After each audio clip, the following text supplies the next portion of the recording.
Hello everyone. Today I've come up with a very new topic, and it is related to something which we all feel scared of, but in fact, it's not that scary. So, today's topic would be regarding ghosts, and are these ghosts really hallucinations?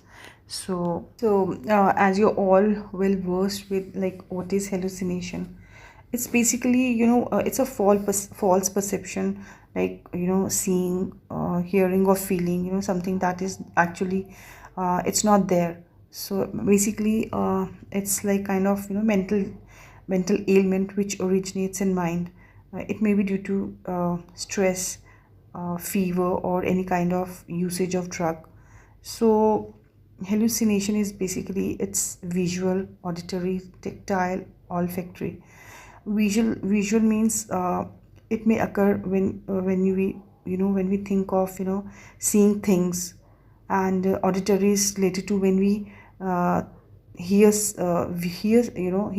voices, and tactile is feeling any kind of touch. We feel that somebody is touching us, or that way.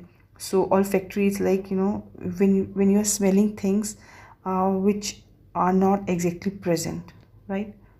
So basically, in the case of hallucination, there is no defect in optics, means vision.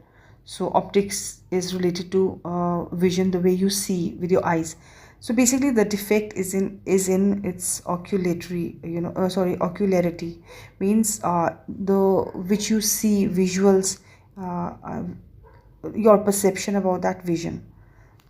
So these, ocular visions are basically influenced by different thought waves, the way you think, perceive particular thing, and how it impacts your mind. So these hallucinations may be of two types, positive and negative. So when we talk about this positive hallucination, so there is no any physical defect in ocular vision, right? Rather, one's vision is affected by thoughts waves, uh, which it's like which want to see something different. And same goes for this negative hallucination. In this kind of hallucination, there is no defect in ocular vision, but due to excessive pressure of the thought waves, like we keep on thinking, stressing our mind, and we are stressed due to various reasons. As I mentioned earlier, it may be fever, drug usage, stress of any kind. We term for this auto suggestion.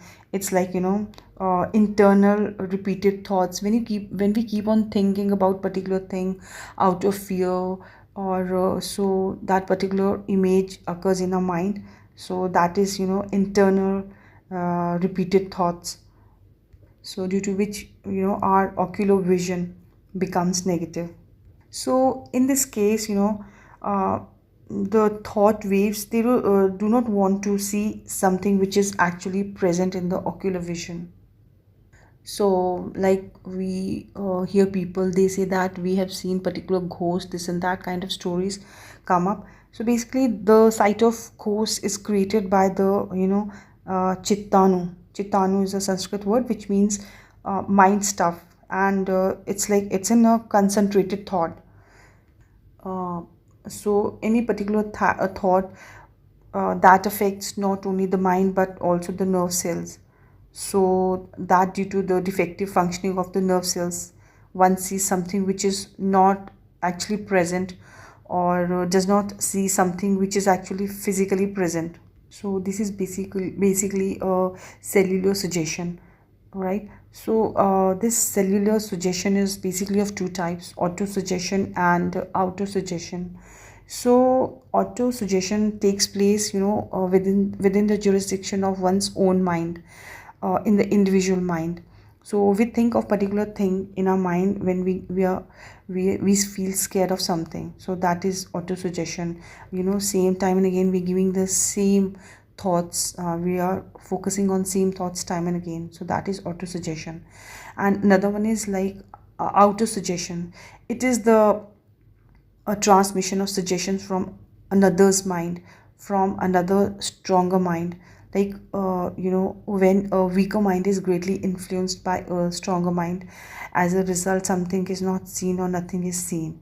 So philosophically it is being said that whatever we see in this universe is positive hallucination, and it is created by the supreme consciousness, means param purusha.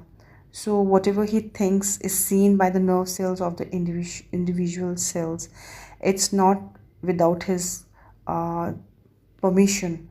We don't have that capacity to think, so we have nerve cells due to which individual mind thinks. So the difference between this practical world and ghosts is that in the case of ghost, the suggestion comes from the individual mind, like whatever we think, so one's own thought is projected outside. It's that way. But you see, sometimes people say that they have seen ghosts and apparitions. So, are they always positive hallucinations? So, no, they are not actually positive hallucinations. Like, whatever we observe in this physical world is made up of five fundamental factors, and these are like solid, liquid, luminous, aerial, and ethereal.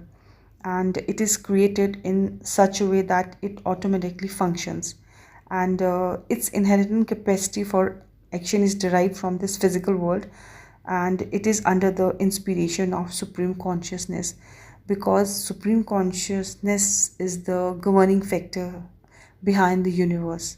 So uh, see, there are various entities which do not require any food or drink, and simultaneously, there are other entities which requires food and drink for their life. So, any entity which is composed of solid and liquid factors will certainly require food and drink, and because food is mainly composed of solid factor, and drink is mainly composed of liquid factor. But uh, but if it happens so that but and actually there is other kind of entity which is composed only of only three factors out of these five fundamental factors. These are luminous, aerial, and ethereal. So without any solid or liquid, then they that entity is called luminous body. So it is very important to understand over here that when we see that there is particular figure pairing in front of us. So it may be, yeah, that is true that luminous bodies are there. And what basically luminous bodies are, they are composed of only three factors. um, in them solid and liquid factors are missing. So these entities are called luminous bodies. Now another important thing is that we all know that our physical body, or any like our physical body is who is operating our physical body. Yes, it is mind which operates physical body. But how does mind operates this physical body? Definitely, it's by means of nerve cells. So by means of nerve cells, the mind operates the physical body, and by creating vibrations such as smell, form, touch, taste, etc. The nerve cells either receive tan mantras, which are like inferential essences, or projects them externally. But luminous bodies have no nerves. Only those entities which are made up of five fundamental factors: solid, liquid, luminous, aerial, and ethereal. They have nerves, and luminous bodies are made up of only three factors: luminous, aerial, and ethereal. So these luminous bodies, they do not have nerves. So because nerve cells and nerve fibers are all physical, so thus they cannot function properly. So only as an auto suggestion they may create a vibration within and experience some type of feeling. So these luminous bodies are not ghosts or apparitions, as I've already told you. They have nothing to do with them. Neither are they related to any auto suggestion or auto suggestion. Under some circumstances, if someone happens to see this kind of luminous body, so one may definitely think that one is seeing a ghost, but actually there is no ghost at all. So it is just a luminous body. So it is not possible to see luminous bodies in broad daylight. Definitely there are luminous bodies, but no ghosts. So we perceive luminous bodies for ghosts. So it is not possible to see luminous bodies in broad daylight. It may be possible during the darkness of night, but then not, it's like not possible everywhere. So it is said that there are seven kinds of luminous bodies, and these are Yaksha, Siddha, Gandharva, Kinnara, Vidyadhara, pra- Prakriti Leena, and Videhi Leena. So these are categorized according to their respective psychologies. So let me explain all of them. Suppose there is some very good sadhak, and he's very elevated person and who often ideates on supreme consciousness, param purusha, but in his mind there is some kind of greed related to wealth, but he's unable to express openly to supreme, nor does he or she think it of it directly, but in his or her subconscious mind he thinks about gaining wealth. It's a greed. He still says in his mind to supreme consciousness that oh Lord, I'm such a great devotee of you, I'm such a great devotee of higher consciousness, and definitely he will give me some enormous amount of wealth, and he will make me immensely rich. I'll become rich one day because I'm meditating on him so much, all that stuff. So those who harbor this sort of covert desire, so after their death, no doubt they were, highly elated people, but they had a greed for wealth. To such people, those who are elated in their highly elated people in terms of sadhana, but they had, a greed or desire for wealth. So they are reborn as yakshas. So thus, and second type are siddhas. These kind of people are very the most elevated people in sadhana. They are very, they were very great great human beings doing sadhana, who have great love for who had, sorry, great love for param purusha, but somewhere in their heart, they have that tendency to gain more and more of occult powers, or pray to Parampurusha to grant them still more and more occult powers. And these people, when they die, so they reborn as siddhas. So it is said that out of all the categories of luminous bodies, these siddhas are the most elevated.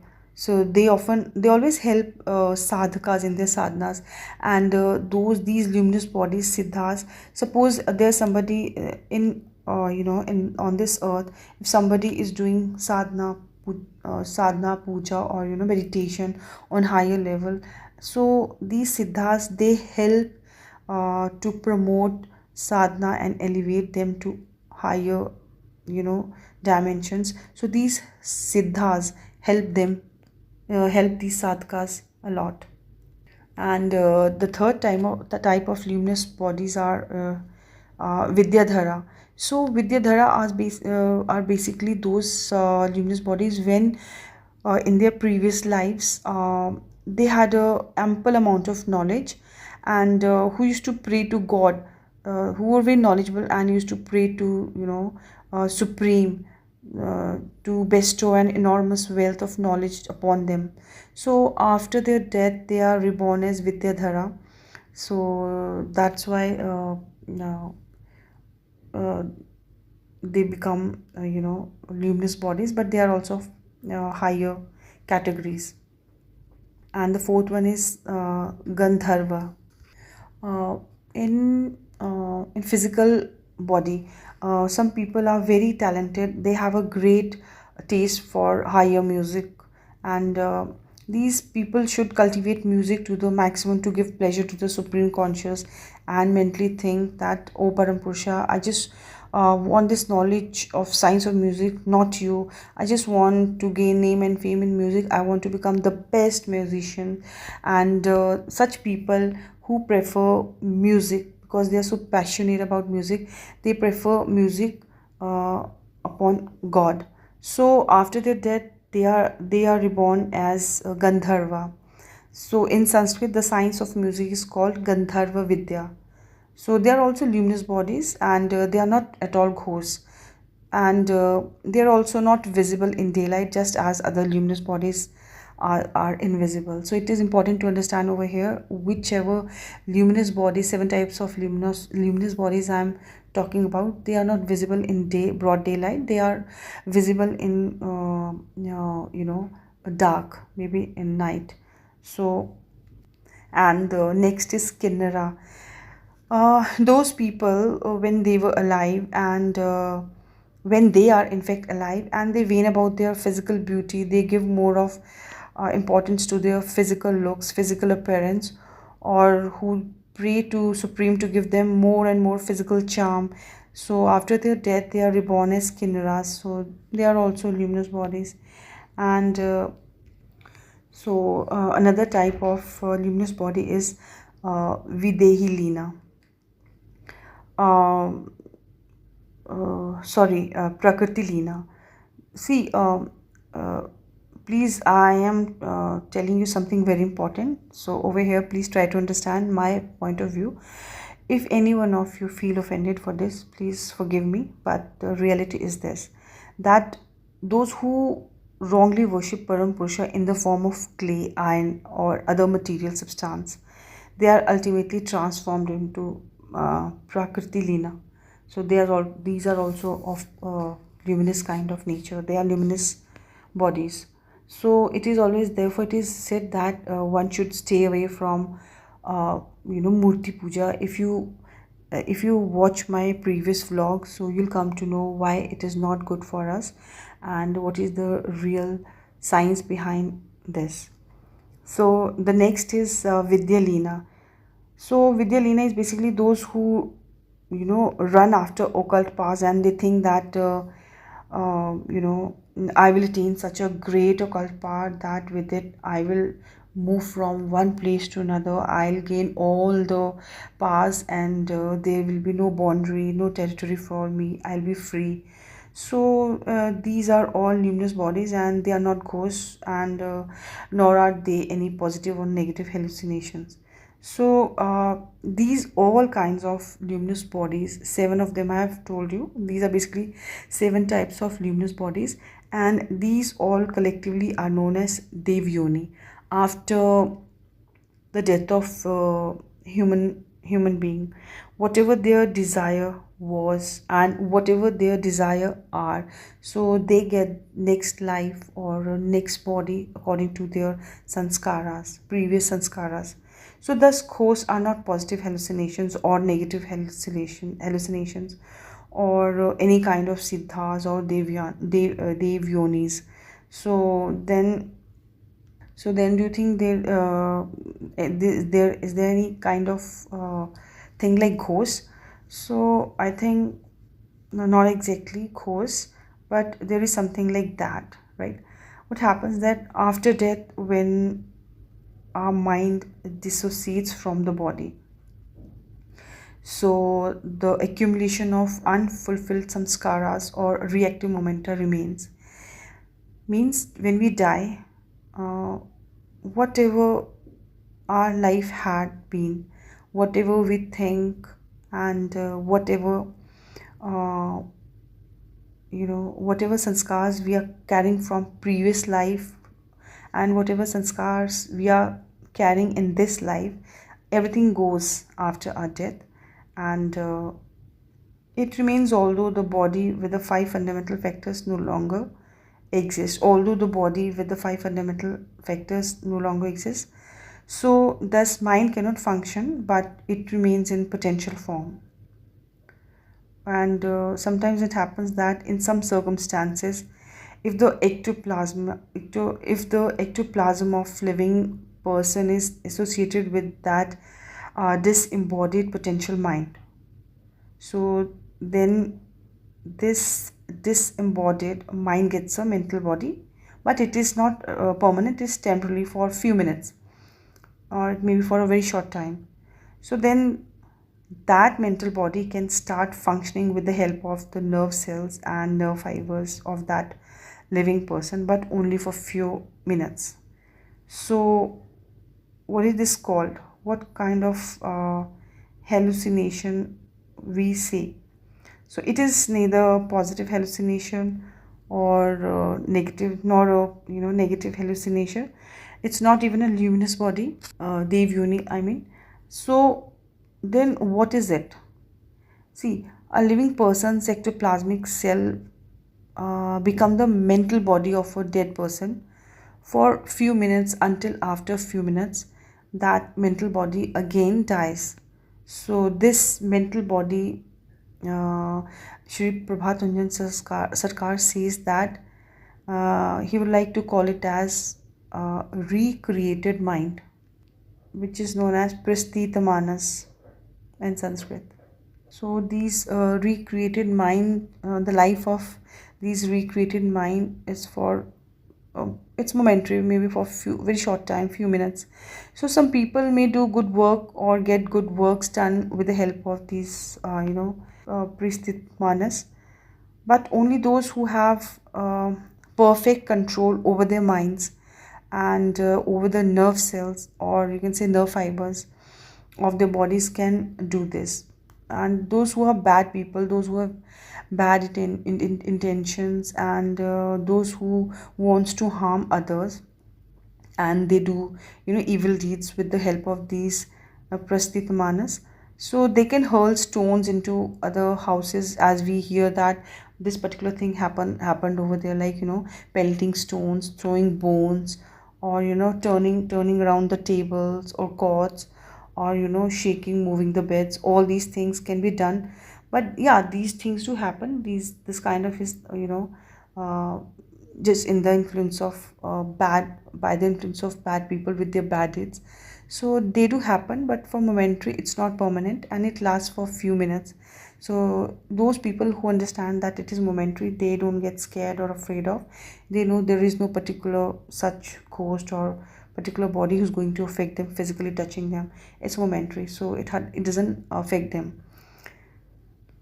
So in such situation, we see that we have seen a ghost, we see a ghost, but it is not always a positive or negative hallucination, nor is it always siddha or prasthitamanas, or recreated mind. So in fact, we cannot prove the existence of manas or siddha. And insofar as positive hallucination is concerned, it does not have any actual existence at all. So if you see a positive hallucination, it is basically a mental disease and nothing else. So it does happen. Many people have experienced it, but if in case if something of this kind of happens, or this kind of luminous body paristhit manas comes in front of you, so you don't need to be afraid of. Very simple, there is only one remedy to remove it, and that is doing kirtana, or devotional chanting. So it is being recommended by Shri Prabhat Ranjan Sarkar that one needs to do kirtan for 1 minute, or repeat your guru mantra. Guru mantra are basically given by spiritual leader to the devotees and those who take initiations, and that ghost will instantly vanish into this the thin air. So there is no need to be afraid of such luminous bodies in any circumstances. So thanks for today.